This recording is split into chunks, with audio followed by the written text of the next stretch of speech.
Білім министрлігінің оқушылардан қандай жағдай болмасын ақша жинауға тыйым салынады деген бұйрығы тайға таңба басқандай етіп мектептің кіре берісіне ілінген.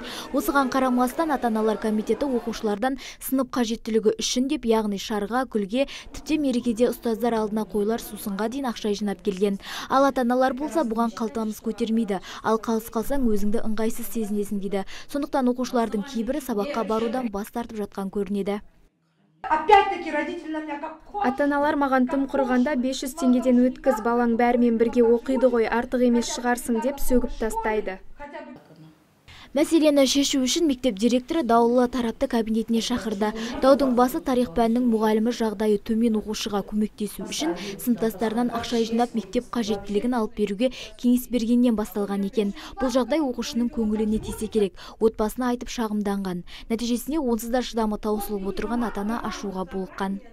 Это родительница Кристина.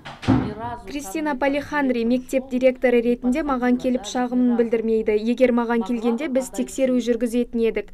Мектепте ақша жинауға қатаң тыйым салынған. Ұстаздар жағдайы төмен оқушыларға көмектесуге тырысамыз. Киім, кітап әпереміз, бірақ көбісі алуға қысылып ұялады. Кристинаның баласы оны намысқа тию деп қабылдаса керек. Мектеп директоры мен журналистердің араласуынан кейін мәселені зерделеу жұмысы басталды. Ата-аналар комитетіне сөгіс жарияланып, 6 сынып оқушысына психологиялық қолдау көрсетілетін болды.